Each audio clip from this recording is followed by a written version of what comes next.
Hello and good evening all of you. I hope you have enjoyed the earlier sessions.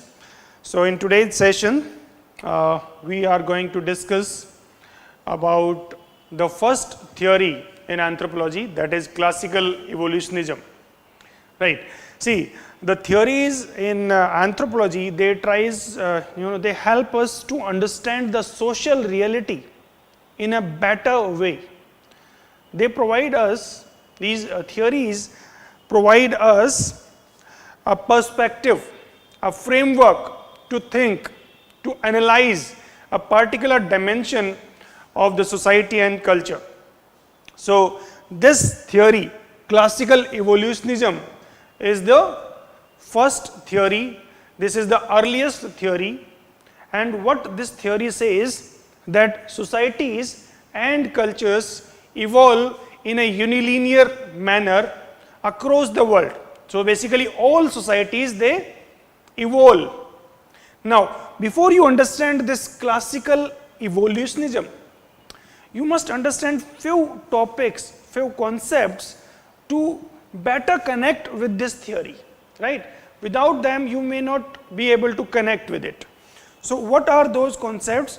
So let me tell you first and foremost what is this evolution, right? Because the name itself have, so evolution. You all know that evolution in the organic terms, in the biological terms, so organic evolution आप सभी ने सुना होगा, right? But you may not have clarity about the social evolution, right? So here what our purpose will be to understand social evolution, right? Evolution can be the evolution of species, right? A new taxa can be developed, right, or evolved. So organic as well as social. Although this social evolution that we talk, we have taken reference from the organic itself, right?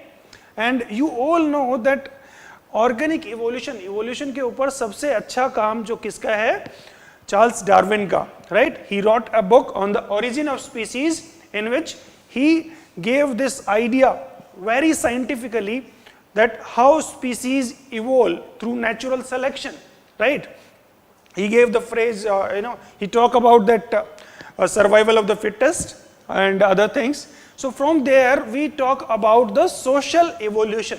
So social evolution was defined by Herbert Spencer, who is the most important proponent of, you can say, the social Darwinism. So the application of the Darwinian ideas, right, on the society or in the social arena is known as social Darwinism, right? So evolution in social terms, or you can say social evolution, was defined by Herbert Spencer in his book Principles of Sociology, where he says that evolution is a change from an indefinite, incoherent homogeneity to definite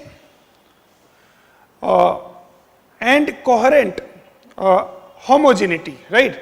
So basically it is the indefinite and incoherent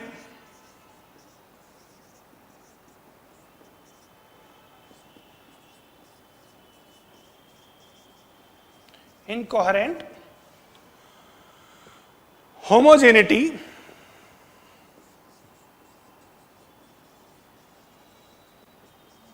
to definite, coherent and heterogeneity through differentiation and integration, right? So this was his idea on social evolution. Now basically you understand that what is evolution, that we are going to discuss here.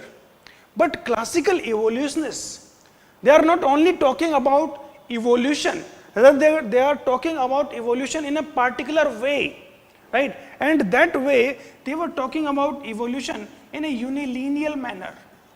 So what is unilinear evolution? That you will listen, you will hear this term again and again in this school. So unilinear evolution means in a unilinear manner, right? In a particular fashion, So basically these scholars, this school in particular, talks about evolution in unilineal sequence, right? So one stage to the next stage to the next stage in a unilineal manner. So this you will talk. This, and you will hear that there are many stages of the society, right?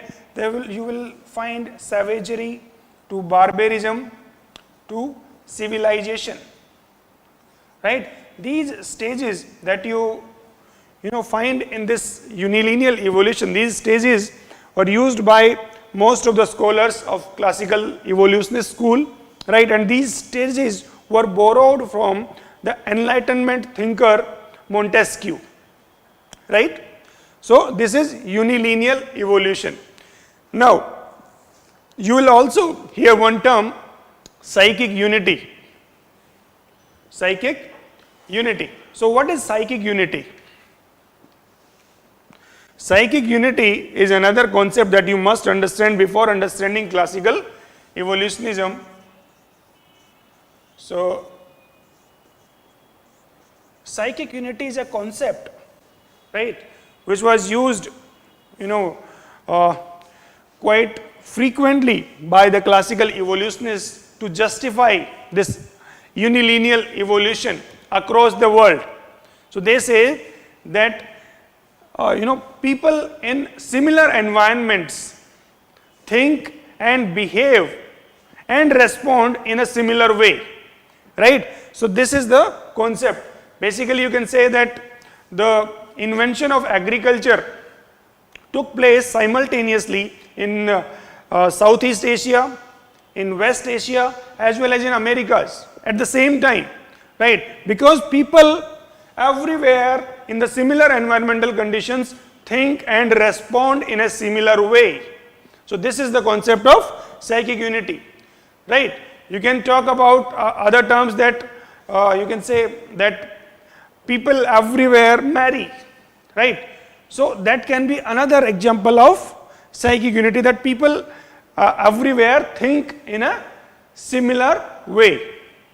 Okay, so this is psychic unity. This principle is used by them to justify their theory, right? Then there is a concept of survivals,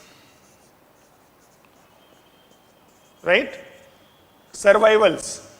So survivals were those cultural traits, right, which were relevant in the past, right, but are still present in the today's society, although they lost their relevance, right?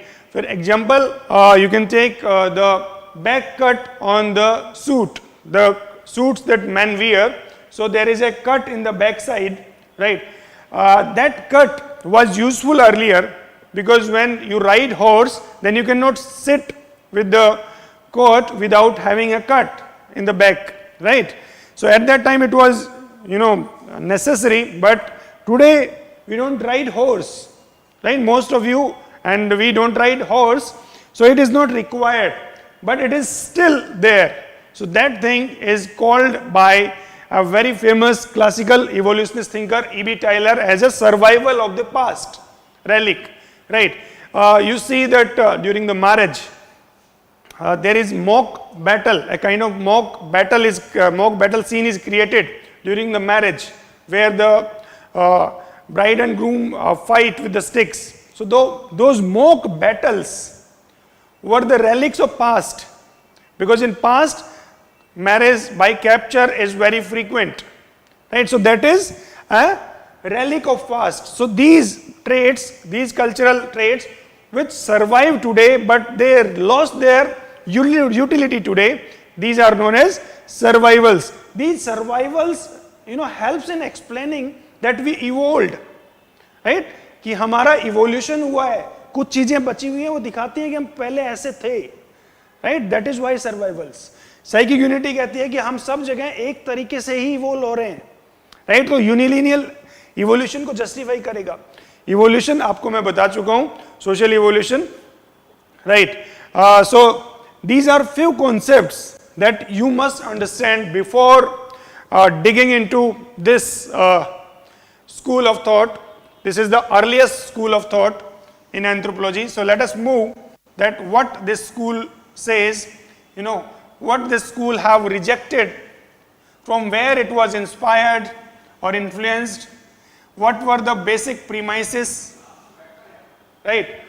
What are the major schools in classical evolutionism, right? What were their accomplishments, and what were the criticisms of this school? So this is the basic framework with which we discuss this entire school. So the first of all, what it says,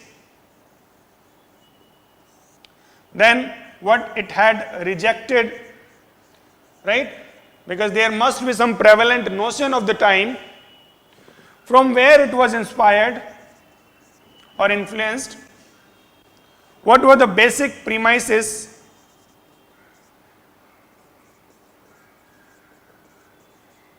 okay, what are the main schools, okay, then what were the major accomplishments of this school,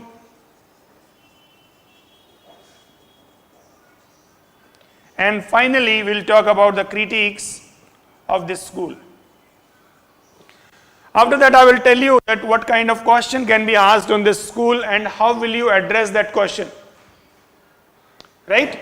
So how you can address this question.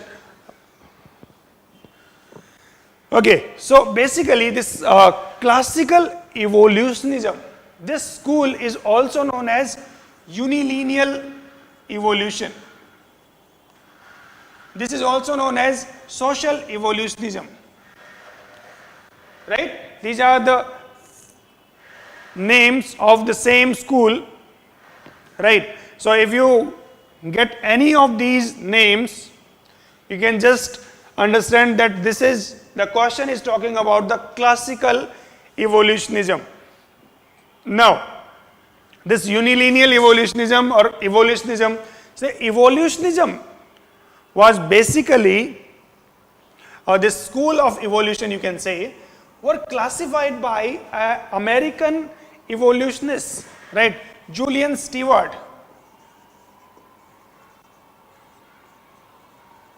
Julian Stewart gave threefold classification of the evolutionist schools, right? So he divided schools into three. The first school, according to him, was the unilineal school, right, which is this classical evolutionism. Second was universal evolution, and third was multilineal. So we will talk about these two later on in the neo-evolutionism, because combinedly these two revived what the classical evolutionists say, right? So after the critiques, you can say that this school, classical evolutionism, was rejected, so it will be revived by these people, right? These scholars who propounded these schools, right? So our focus here will be on classical evolutionism. So let me move further now, after you understand that this is unilineal school according to Julian Stewart. Now, what this school says, classical evolutionists or unilineal evolutionists or social evolutionists say. See, this school says that societies and cultures everywhere evolve in a unilinear manner because there is psychic unity of the mankind. Okay, this school, this classical evolutionism, this school have rejected the prevalent hypothesis of the time, right? What were the main prevalent hypothesis of that time? So basically creationism says that God have created everything, right? कि सब कुछ भगवान ने बनाया है, अल्लाह ने बनाया है, गॉड ने बनाया है, right? And at the same time, there was another hypothesis. You know that this creationism is unscientific, right? This cannot explain everything. So this school try to explain the social reality in scientific terms, right? Although it is criticized for the same, but at least it tried. So creationism was rejected by this school. The second, what it had rejected was the degeneration theories, right? So degeneration theories, what degeneration theories says,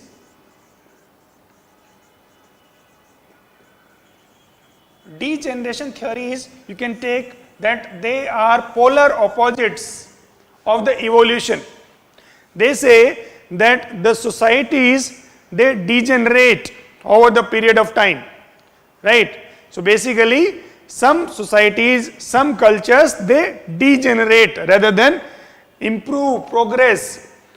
So this theory was propounded by Immanuel Kant, Blumenbach, right, Mestre, all these people, they basically support the degeneration theories.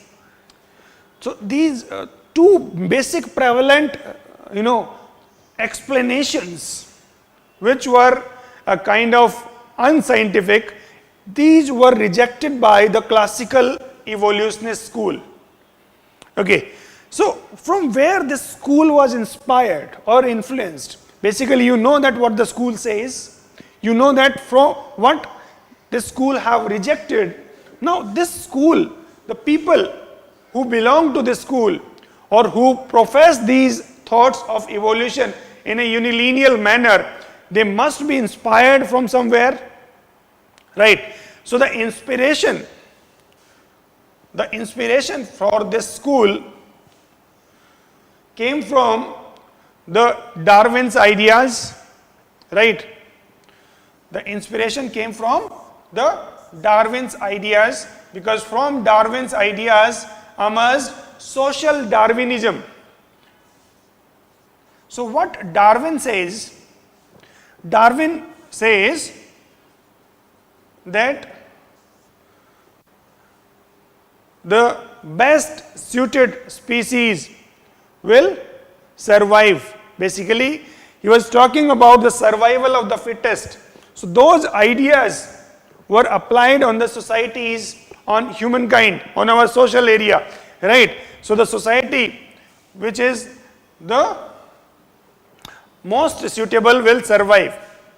Okay, so social Darwinism, this scholars of social Darwinism were Herbert Spencer and others, right? So Darwin was the first person to inspire this school, and some people say on the basis of that anthropology is the child of Darwinism. R.R. Merritt, right, who also belonged to this school, he goes on to say that anthropology is the child of Darwinism. So this much was the influence of Darwin on the anthropological thought, because the very first thought, this is the first school in anthropology, it emerged due to the influence of Darwin. So you can say that this systematic beginning of anthropology is, to a lot of, it depends on Darwin's ideas. The next thing that, inspired social evolutionism or classical evolutionism is the Enlightenment thinkers, right? The Enlightenment, because पहले क्या होता था? Before this, creationism was the prevalent hypothesis that God have created. Now the region, right? The scholars, the philosophers started reasoning, and that reasoning basically also inspired the scholars of this school. I have not spoken about the scholars. I am coming slowly on the scholars also, right? So Enlightenment thoughts and one person, Montesquieu, we will use again and again, especially in the two most prominent scholars, L.H. Morgan and E.B. Tylor. Right? So, Enlightenment thoughts, and here especially Montesquieu. Okay, then basically the third thing that inspired this school was the data collected by, the huge amount of data collected by the explorers. So basically now, during this time when the school was emerged, so it was in 18th to 1900s, 1800 to 1900. So 1860s के around में ये school ने basically ये emerge होना शुरू हुआ. Now at that time there was huge amount of data collected by colonial administrators, explorers, and that data was available in the libraries. So these scholars, they were inspired by Darwin's thoughts, Enlightenment reasoning, and the data available. So this data, they started deducing, right, comparing different societies, their prevalent customs and traditions. So this also gave some insight, there's some thought, some reasoning that how we can best understand our society, right? Because from the very beginning, anthropology is concerned about who we are, from where we came, right? And how we behave, why we behave. So everything revolves around us is dealt by anthropology, right? So here the data collected by the colonial administrators and all also basically inspired the anthropologically oriented scholars, you can say kind of philosophers of that time, right? So this is the inspiration or the influences to these scholars and this school of thought. Now after that, let us move on to the basic premises of classical evolutionism.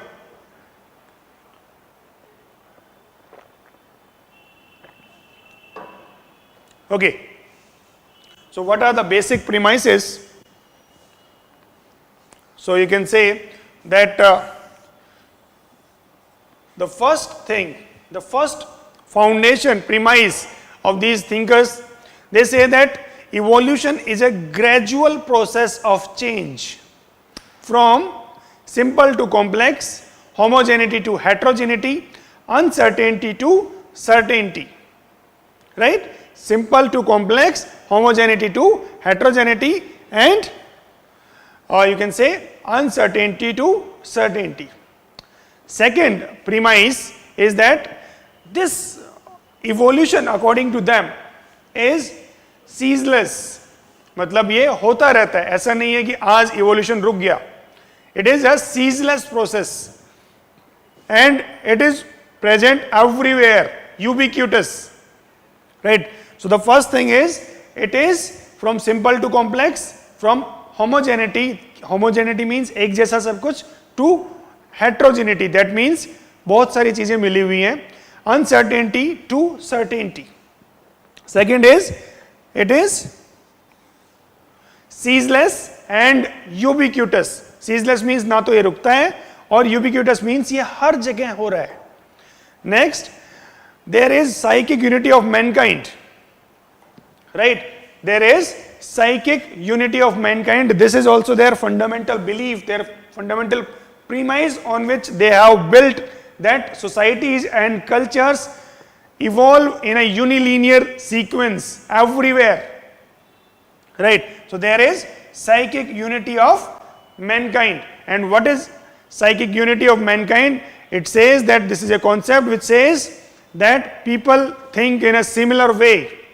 Okay, they behave, they respond in a particular, in a similar way in similar environmental conditions or circumstances, right? Irrespective of their racial beliefs, irrespective of their, other inherent things. Okay, so this is psychic unity, and they say that there is psychic unity of mankind which is responsible for this, right? Then they say that societies everywhere evolve in unilinear sequence. Fourth is that societies everywhere evolve in unilinear sequences. And what are those stages or this sequence is? So the first stage is savagery, जहाँ पे कि लोग Hunter gatherer की stage में रहते हैं. Then बार्बेरिज्म, थोड़ा सा सेटल्ड कैंप्स में रहने लगेंगे. And civilization, that we live in, we use all these physical things. ठीक है. So societies evolve in unilinear sequences, right? Then you can say that there is parallel evolution. Parallel evolution means Southeast Asia में भी agriculture evolve हुआ, at the same time the agriculture evolved into West Asia, as well as at the same time it evolved into the Americas. Zero was invented in India, in Middle East, and in Rome also, right? So at the same time, this is due to the psychic unity of mankind. So parallel evolution हो रहा है, अलग अलग जगह पे evolution हो रहा है, और वो जो अलग अलग जगह पे हो रहा है, that is happening in a unilinear sequence, right? एक ही sequence में हो रहा है from primitive to the advanced. So you can say that they are talking about evolution as a progress. It's a gradual progress, right? This change, they are not saying this is a change. Rather, what they are saying, that this change is progress. Okay. Then they say that all societies and cultures will progress towards civilization, right? All societies and cultures will progress towards civilization, and civilization is the epitome, it is the climax. Okay. Basically see, now they are contradicting themselves here. When we talk about the criticisms, so we can criticize on this. Earlier they are saying that it is a ceaseless process. Now here they are contradicting themselves in this point, in basic premises only, because they consider now that civilization is the highest stage. This is the most progressive stage, right? Next, they also believe that there are some cultural survivals, right? So there are some primitive traits in the civilized world. There are certain primitive traits in the civilized world, and these primitive traits are the survivals of past relic, right?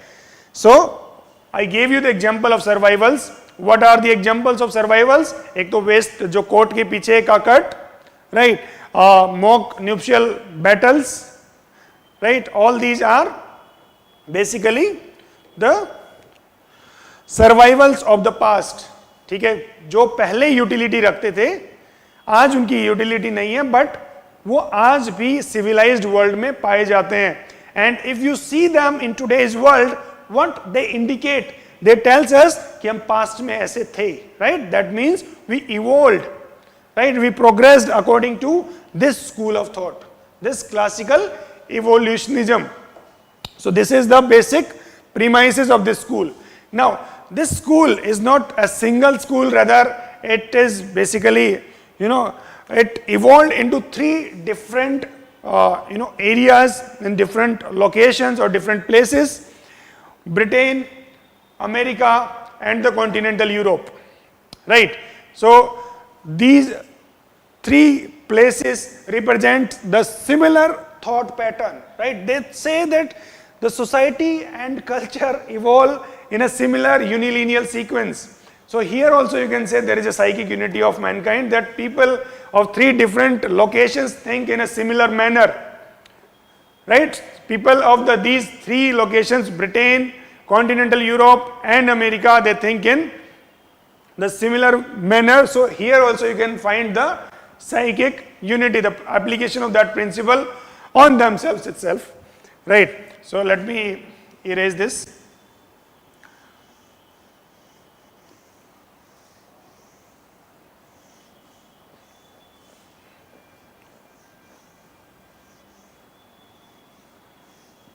Okay, so the three schools of classical evolutionism is British school, the American school and the European school, or you can say German school.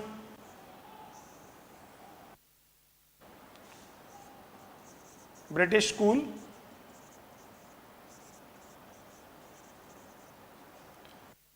the second is American school,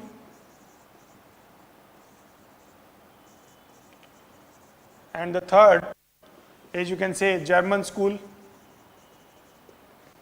Okay. The most important proponent of the British school was E.B. Tylor.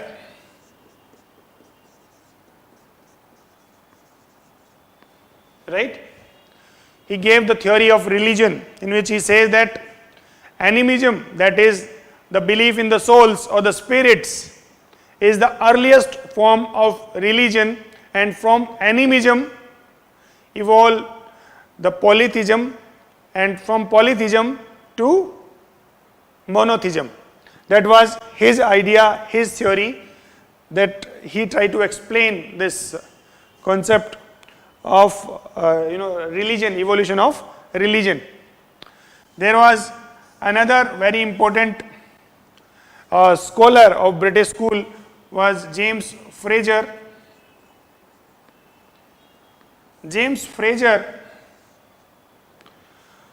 talks about the evolution of society from the magic based to religion based to the science based society. He wrote a very important work for anthropology, The Golden Bough, and in that book he talks about the evolution of society through these three stages, right? That is the magic based society to religion based society to science based society. Then there are other scholars, Henry Maine, who also worked in India, MacLennan, right? These are few. R.R. Merritt, who was the disciple of Tylor himself, right? So basically, these are some of the most important thinkers of British school. I am not going into detail of each of these thinkers, right? That because E.B. Tylor in himself is a very quite big to cover in this particular session. So I may not be able to cover others if I concentrate on a single one today in this session. We will take separately on the individual thinkers, because a question can be expected on the contribution of a particular thinker or a scholar, right? Almost all think in a similar way, right? They say that societies evolve from matrilineal to patrilineal, right? कि mother right से father right की तरफ evolve हुई है. पहले मैट्रिलिनियल society होती थी और फिर पैट्रिलिनियर की तरफ इवोल्व हुई. सभी ने ये कहा except Henry Maine, right? He believe in the other way round. He says that no, patrilineal से मैट्रिलिनियल हुआ, राइट? इनका मानना अलग था. Otherwise all of these think in a similar way. Okay, E B Tylor उन्होंने रिलीजन के साथ साथ एक और अच्छी बात कही. उन्होंने बोला, उन्होंने भी एग्री किया मोंटेस्क्यू की 3 स्टेजेस से, राइट? जैसे savagery, barbarism and your civilization. And he says that in the course of evolution, savagery to barbarism to civilization, this is the unilinear sequence that he accepted. And he says that during the course of this evolution, the happiness quotient increased. That means the people who live in civilization, that means we are the happiest people in this world. But the people live in forest, they are not at all happy, right? According to him, I'm not saying this. Okay, so he says that civilization में लोग सबसे ज़्यादा खुश हैं. During this course of evolution, happiness quotient have increased. It's up to you to think that whether he was right or wrong. You can criticize that, criticize him in the critiques. Okay, then let's come to the next school, that is the American school, and the most prominent thinker of the American school was L.H. Morgan.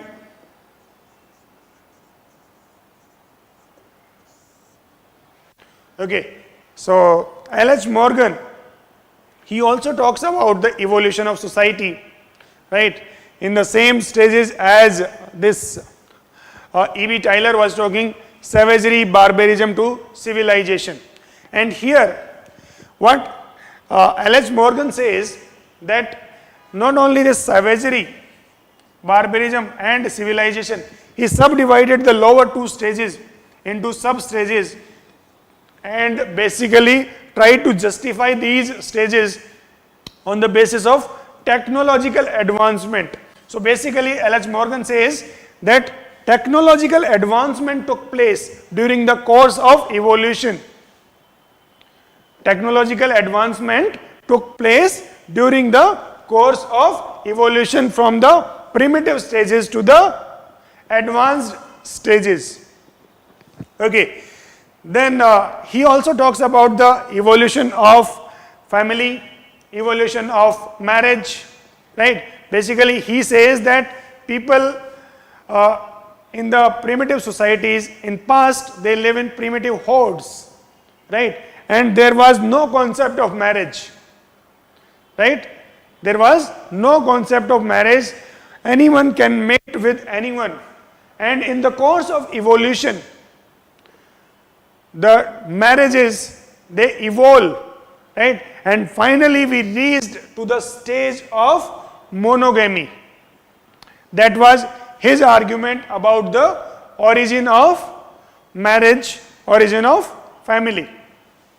He also talked about the origin of kinship terminology. So what is kinship terminology? Kinship terminology is the terms with which we refer to our kins. And who are our kins? Our kins are those who are related to us by either blood or marriage, right? So basically, who are your kins? You can just think, who are related to you with blood or marriage, those are your kins. So how we refer our kins, right? K-I-N-S, kins. So that, and kinship is the relationship acquired by either birth, or you can say blood, and marriage. So how you refer to your kins is, the terms that you use for your kins is the kinship terminology. He says that this kinship terminology also evolved, right? अब इसमें वो इसी चीज को justify कर रहे हैं कि जैसे मैरिजेस पहले पता ही नहीं था कौन किसके फादर है, राइट? कौन किसके फादर हैं, because there was, anyone can mate with anyone. From here he tries to justify this kinship terminology has evolved, and he says that from classificatory to descriptive. Classificatory terminology कैसी होती है? In classificatory system, the same term is used for mother, masi, bua. Basically, all are named, or one term is used, right? So you can say that mummy is used or mama is used for mother, that masi as well as bua, you can say, right? And descriptive terminology in which you use the separate terms, mama, masi, buaji, right? All these are descriptive, that different kins are named by different terms. So he says that this terminology also evolved. क्यों? क्योंकि पहले के समाज में, पहले की society में, primitive society में, there was no such concept, and if there was no such concept, so there was classificatory system. There was no marriage. Anyone can mate with anyone. That is why primitive societies have classificatory type of kinship terminology. But आप आज भी पढ़ना चाहते हो तो you may find that it is not true for every society कि सभी जगह पे classificatory मिले. आज भी hunter gatherer stage में है वहाँ पे. Okay, so this is another question to ask from the classical evolutionists, or they are criticized for that also, right? So this is the concept of you can say kinship terminology. So last school of thought is the German school of thought. Now, this German school of thought, it talks about basically classical evolution in the similar terms as we are discussing about these two, British school and American school, and the two prominent thinkers were Bachofen and Bastian.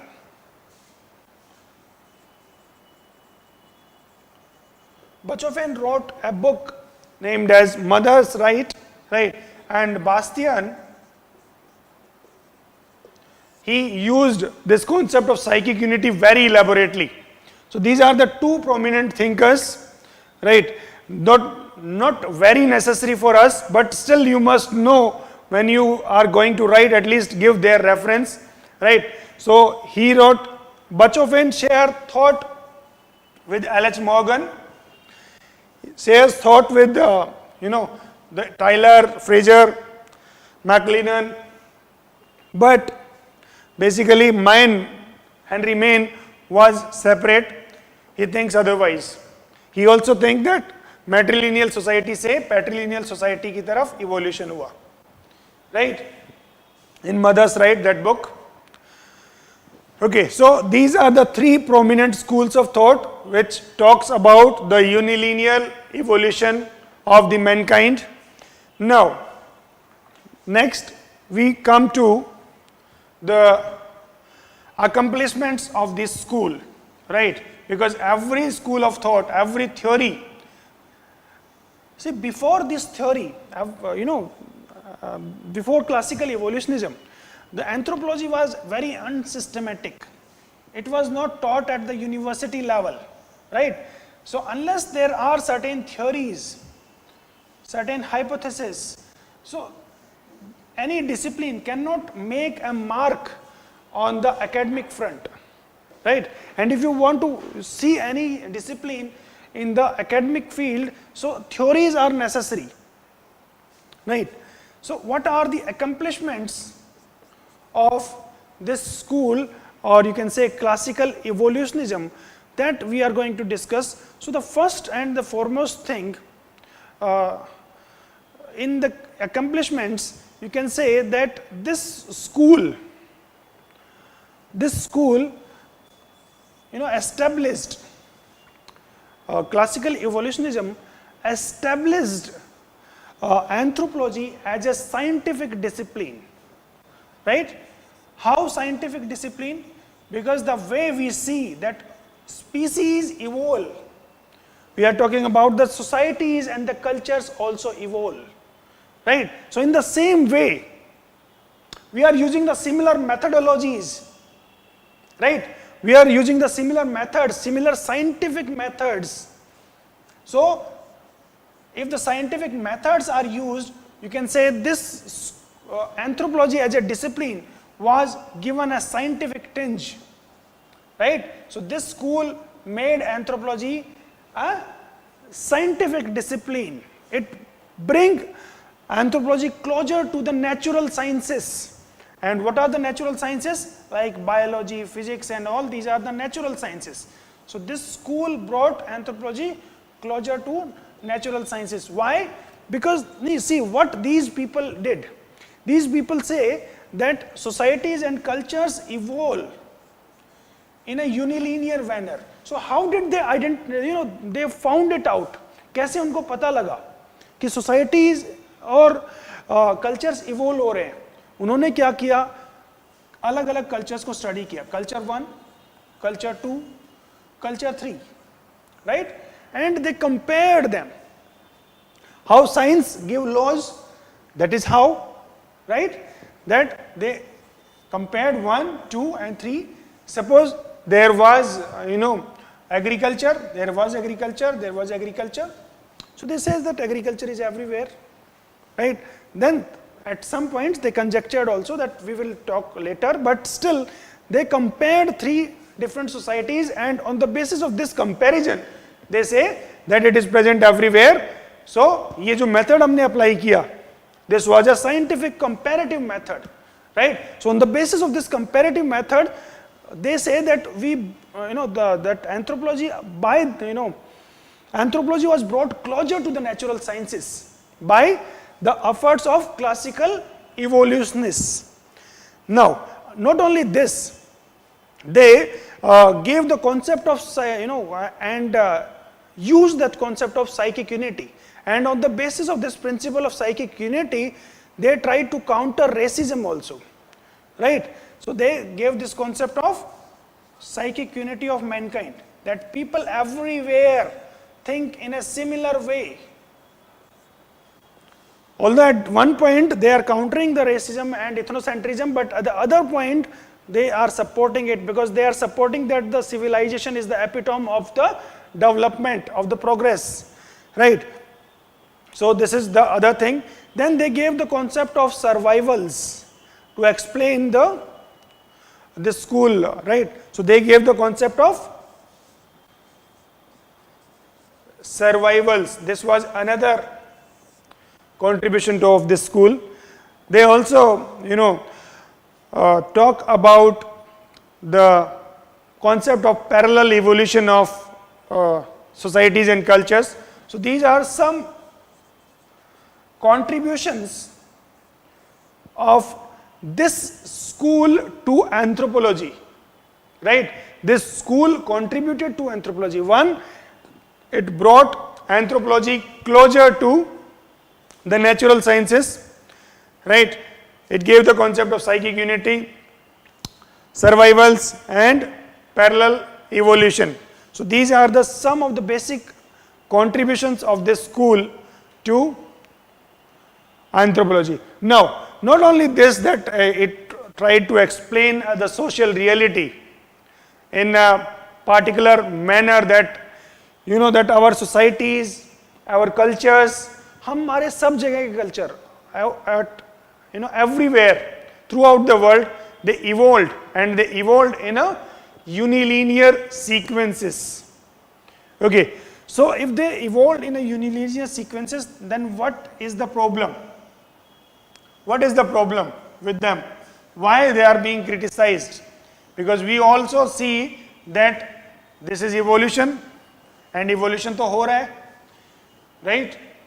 Because even the people, you read history, you do any other research, then you find out that yes, there is technological progress. Even kuch saal pehle there were no mobile phones. आज की date में हम artificial intelligence भी use कर रहे हैं. We are using 5G. So don't you see this is a evolution? What is the problem? 1G, 2G, 2.5G, 3G, 4G and 5G, and we are using Internet of Things, we are using Tesla cars, driverless cars, all these things. So evolution to ho raha hai. What is the problem in it?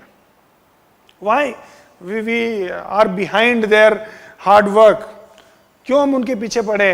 उन्होंने इतना अच्छा काम किया, समझाने की कोशिश की कि सोसाइटीज इवोल्व हो रही हैं. देखो सब जगह सोसाइटल इंस्टीट्यूशंस भी इवोल्व हो रहे हैं, सोसाइटी एज ए होल भी इवोल्व हो रही है. तो what is the problem in them?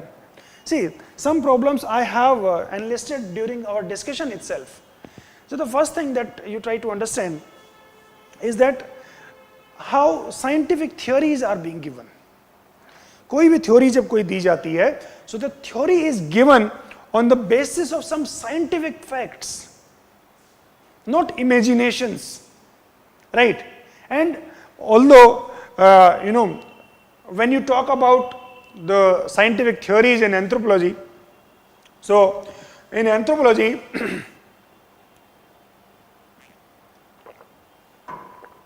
the scholars visit the field, collect information there by their own senses, and they test their hypothesis in the field.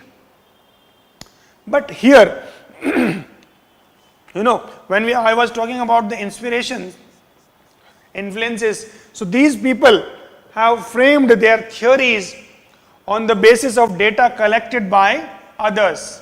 So they relied heavily on the secondary data.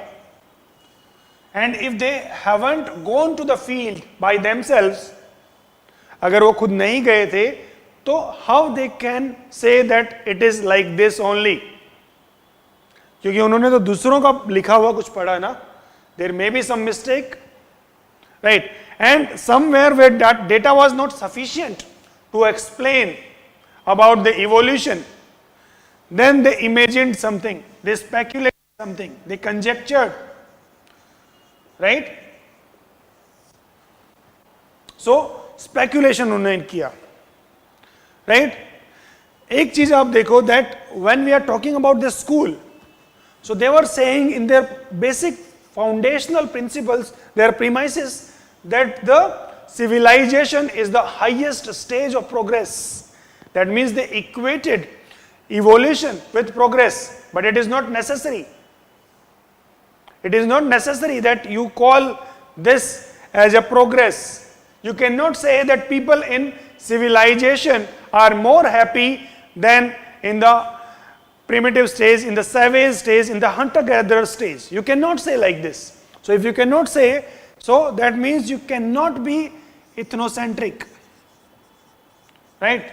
Ethnocentrism is a principle which says, or we can say which judges other cultures by its own lenses. Suppose I do not eat a particular food and I judge others on the basis of my priorities, my value systems. So I am ethnocentric. If I do not practice a particular type of marriage and I judge others on the basis of that, then I am ethnocentric. Right? So these are some of the criticisms which were made by a very prominent American anthropologist who is also known as Papa Boas, Frank Boas. So Frank Boas criticized this classical evolutionists on 3 counts. So the first was the use of secondary data, that means the data collected by the administrators, explorers, not by the anthropologists themselves. Because what Frank Boas says, that if you want to give some theory, any theory, right, then you go to the field, stay with the people, learn their language, collect data in their own way by understanding their unique culture and their unique history. And when you collect sufficient amount of data, then only you can give theory. Although he also not said this thing, he says that theories will spontaneously emerge out of the data that you are collecting, right? So that is the criticism for him that we will study later in his school, right? Then Frank Boas says that they relied heavily on the secondary data collected by others, right? Papa Boas. Second is that they were ethnocentric, right? They were rejecting the uniqueness of a particular culture, right? What you call evolution is not progress. You cannot judge others by your own value systems. That was the criticism of Frank Boas. The third criticism that he laid on the classical evolutionism school is that he says that the classical evolutionists say that evolution हो रहा है. He says, okay, मान लेते हैं that evolution हो रहा है. But social change, society change हो रही है, that is not only by evolution, because they are talking about that societies evolve in a unilineal sequence, unilineal manner. ये कहते हैं कि societies, yes, they evolve, मान लिया, but there are other processes too for the cultural change. How you can ignore all the other processes, such as diffusion. Diffusion क्या होता है? यहाँ पे आप परफ्यूम छिड़को और दूर तक फैल जाता है. Similarly, if some cultural trait is invented at one place, right? Suppose कहीं पे a sword was invented at one place, hand axe was invented at one place, so it traveled to the other destination, right? So basically, it was diffusion, the kind of clothing that you use, right? This language that we are using, it diffused from somewhere else, right? But we are using it. So this societal change is also due to diffusion. ऐसा नहीं है that society change सिर्फ evolution से हो रही है, right? The second criticism, the first was by Frank Boas. The second criticism was by the second school of thought, which came just after the classical evolutionary thought. The second school was diffusionism. Diffusionism, जो मैंने आपको अभी समझाया, that from one place to the other, right? Migration of traits from one place to the other. Which traits? Cultural traits. Okay. So what happens? The diffusionists, they considered the men, we are basically uninventive, right? We are basically uninventive. So they rejected the idea of psychic unity itself. They completely rejected the idea of psychic unity. They say कुछ नहीं होता psychic unity जैसा. So that was rejected. Okay. Right. Diffusionists also criticized classical evolutionists on the ignorance of diffusion of traits. Naturally, Boas was, you can say, a key, proponent of diffusionism also. He's linked to two schools of thought, historical particularism and diffusionism. So, जो diffusionists थे, such as Kroeber, Clark Whistler, right? They basically criticized this school that it had not accepted other processes of cultural change. Then, basically, what L.H. Morgan was saying. L.H. Morgan was saying that monogamy, right? Monogamous marriage, one spouse, one husband, one wife. This type of marriage is found in the civilized society or the advanced society or the evolved societies.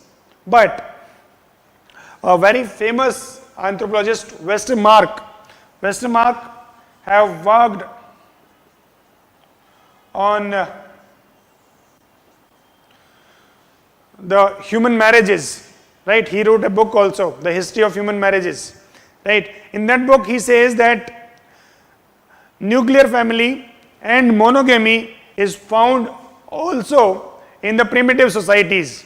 So अगर ये Westermarck कहते हैं कि primitive societies में आपकी monogamy और nuclear family भी पाई जा रही है, so I think L.H. Morgan was wrong because he says that there was no concept of marriage, right? People live in primitive hordes where anyone can mate with anyone. There was no such concept of marriage. But Westermarck, by his fieldwork, he rejected this, right? So he says that even Radcliffe Brown also observed. Radcliffe Brown was a functionalist. He also observed similar thing in Andaman, in his book Andaman Islanders, where he worked on the Ongees tribe in India, right? Where also he also observed the same, right? Monogamous families. Then there was another criticism by the functionalist school of thought, right? Functionalist school of thought says, functionalist school of thought believe in 2-3 things. One, society, or you can say culture, is an integrated whole which consists of multiple parts. These parts can be your social organization, your kinship, your religion, your economic system, right? All these are integrated to make the complex whole, right? If there is change in one part, there will be the change in the other. And functionalist simply says that every part have a utility, have a function, whether it is economic organization, whether it is religion, whether it is social organization, everything which is the part of that complex whole have a function. And the functionless traits do not survive. So the concept of survivals, which says that these are the remains of past, right, which survived somehow. So functionalists rejected this concept of survivals. They say the functionalist cultural trait cannot survive. Malinowski and Radcliffe Brown, they rejected this, right? Malinowski goes on to say that cultural survival is a myth. Any cultural trait useful for the fulfillment of biological needs of man is found in any culture, right? So functionalists criticized and rejected this, right? Then there was a criticism against this school where that they equated evolution with progress, and you cannot say that even if we evolve in this way, it is progress, right? You cannot say that the primitive societies, the simple hunter-gatherer societies are unhappy, right? The kind of progress that we deal here, the presence of monogamy, presence of nuclear family, these are found in the simple societies, right? The descriptive kinship terminology also found in them. They have most advanced value systems, right? They are protecting and preserving nature much better than the advanced societies, the civilizations. So how we can say that we progressed, right? So this is also not accepted. Functionalists say that you cannot go back in the past. You cannot go back in the past to collect real data, authentic data, because time machine नहीं है हमारे पास, तो आप पीछे नहीं जा सकते हो. And if you cannot go back in time and study, that means if you cannot perform diachronic study, so better leave it, right? If you cannot do this historical study, because you cannot go back and collect facts. You cannot say कि मैं आज से 400 साल पहले जाता हूँ, वहाँ की सोसाइटी के साथ रहता हूँ और देख लेता हूँ कि क्या करता हूँ. It is not possible. So functionalists say that if you cannot do that, so better leave it, right? And try to understand the society as here and now. आज जो society है, और Radcliffe Brown कहते हैं study here and now instead of going back in time, right? So that was another level of criticism, right? So this was, you can say that these are some critiques of this school, but this school was, after these criticisms from these schools, kuch samay tak, for some time, it was not revived. But later on, it was revived by the neo-evolutionists. Neo-evolutionists like Gordon Childe, L.D. White, and Julian Stewart. These people tried to revive this school, right? But despite of its criticisms, despite of its all criticisms, this was the first scientific school of thought which led to systematic beginning of anthropology. And you can say that this school may be criticized for multiple accounts, but this see unity in the diversity, right? Don't you see that they are talking about unity in the diversity? They were not interested in the diverse field. The classical evolutionists, the social evolutionists were not interested in the diversity. Rather, they try to see the unity concept, the unity thing, that all societies, all cultures across the world are similar. They have similar evolutionary sequence in a unilinear manner, right? Because of the presence of psychic unity of mankind. So this was, this is some basic fodder on this classical evolutionism. I did not go in much depth. The reason was the time constraint. Okay, so let me take one question, right? And tell you few questions that you can answer on the basis of this class only. If I would have, elaborated on E.B. Tylor, L.H. Morgan and all these people, you could have answered any question from this, this school. But even now, you can answer some of the questions. If I ask you to answer one question, discuss social evolutionism in detail. So I think you can answer this question.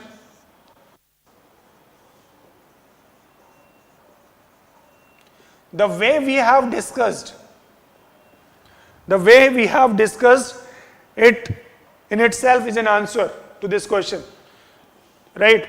You can say that social evolutionism is the earliest school of thought in anthropology, right?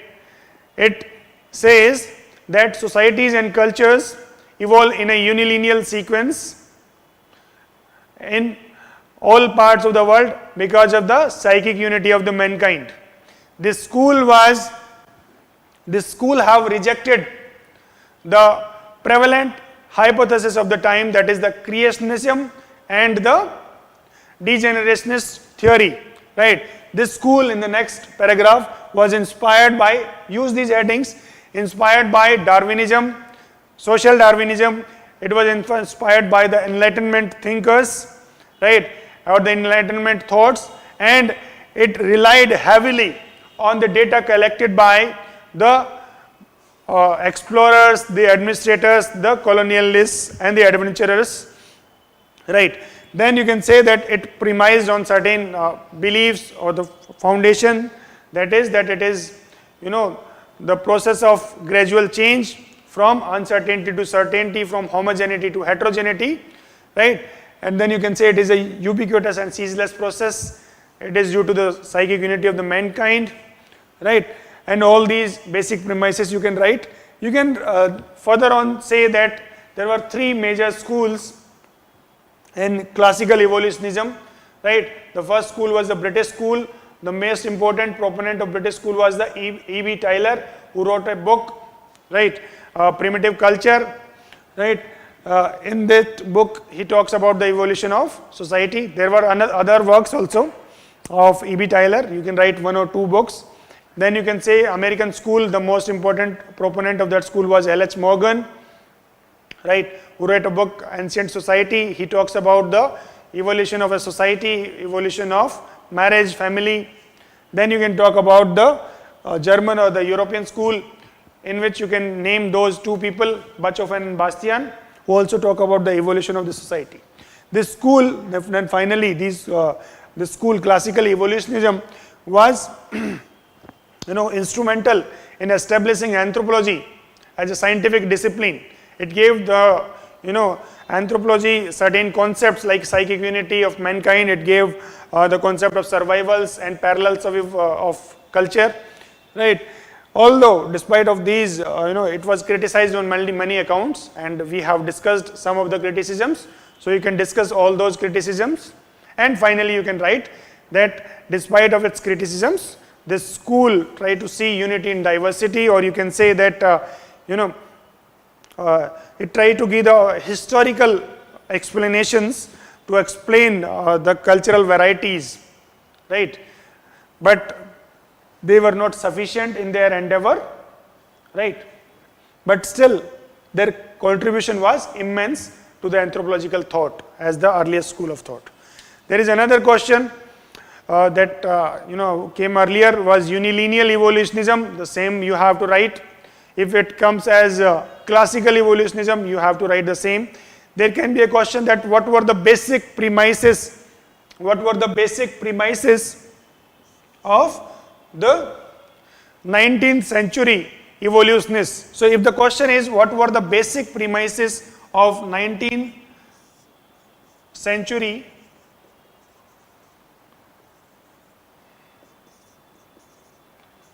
evolutionists,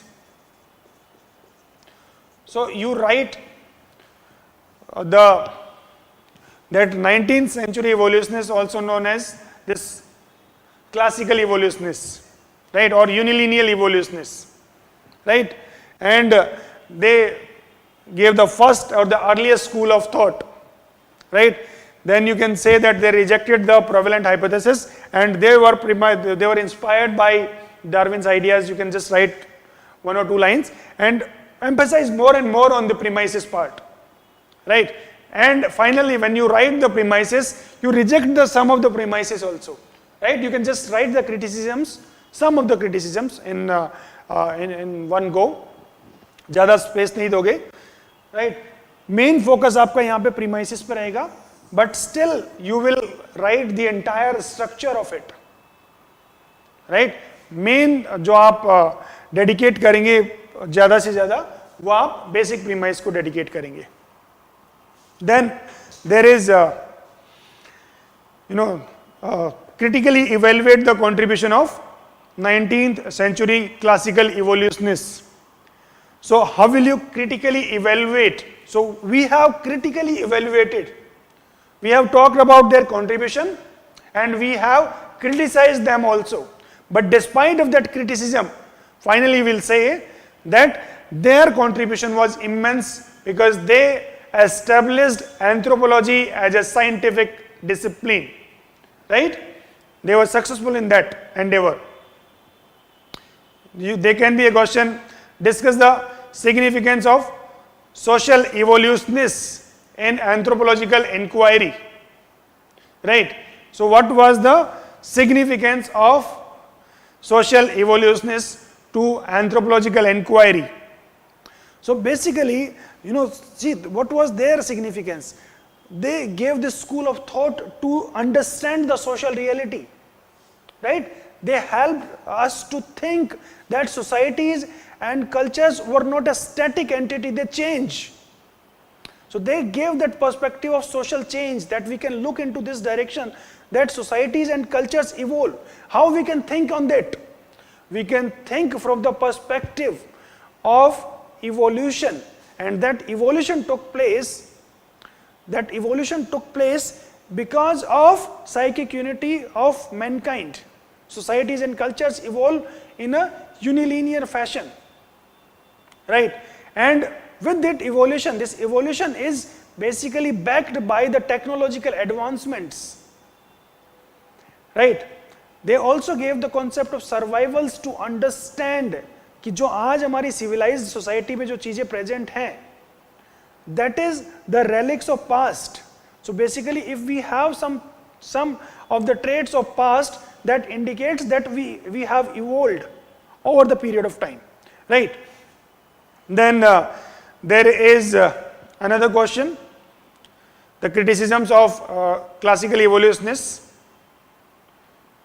There can be a question in this manner that discuss the validity of various concepts used by 19th century evolutionists, right? So you can discuss the validity of all the concepts. They have discussed about unilineal evolution, right? They have discussed about psychic unity. They have discussed about survivals, parallels, right? So basically, if you are talking about unilineal evolution, right, we are just talking about the validity of these concepts. So do you think that there can be only one way of looking at evolution? There can be multiple evolutions, right? Because in different environments, there can be different types of cultures. So evolution can be multilinear, as suggested by Julian Stewart, right? You can use Stewart in the criticism also of classical evolutionists, right? So this unilineal evolution can be criticized on that account. If you talk about psychic unity of mankind, so psychic unity of mankind was rejected by diffusionists, right? Diffusionists say that man is basically uninventive. वो invention करता ही नहीं है, उसको पसंद ही नहीं है invention करना, right? So diffusionists ने तो इसको reject कर दिया, but later on this concept of psychic unity was used by many other schools, like structuralism also used psychic unity of mankind, that men everywhere think in a similar manner, right? The thinking process is similar according to Levi-Strauss. ये हम बाद में करेंगे, अभी आपको समझ में नहीं आएगा, right? The concept of you can say survivals. Survivals are the some particular cultural traits, right, which are present in the contemporary society, which are not relevant today, but they were relevant in past, right? So somehow they persisted. अगर evolutionists कहते थे कि evolution हो रहा है तो क्यों रुक गए वो, right? Why they have not evolved? एक तो criticism यहीं पे हो जाता है. दूसरा, functionalists also rejected survivals. Functionalists rejected survivals because anything which is not utilitarian, which is not having any utility, will not survive in any society or culture according to Malinowski, right? जो चीज हमारी biological need को fulfill करने में सक्षम नहीं है, that thing will not survive. That was the argument. So this is also rejected, right? So you can say the concepts used by the classical evolutionists were, rejected, but still these concepts, right? The other thing that they used secondary data, that was also rejected because you cannot rely on secondary data. But also today some of the anthropologists, they use both primary data and secondary data to give their to test their hypothesis. So what is secondary data, what is primary data? The data collected by the person in a first hand, right? You stay in the society, learn their language and collect data by your own senses. अपनी आंखों से देखो, अपने हाथ से लिखो, that is primary data. But if somebody else have collected, the census officers have collected data, it was processed by the census officials, right? And then you use that data, that is secondary data. You use the NFHS data, National Crime Record Bureau data, that is secondary data, because you as an anthropologist have not gone to the field and collected that data by your own senses. So these are some of the critiques. I believe you can address any question on the basis of this information that I gave you, right? Although this is not all about classical evolutionism, right? Because of the paucity of time, I cannot extend it further. My purpose was to give you some idea, a framework to discuss about these concepts. Okay. Thank you. In the next class, we will meet with some biological anthropology topic in the next session. Thank you. Till then, stay safe. All the best.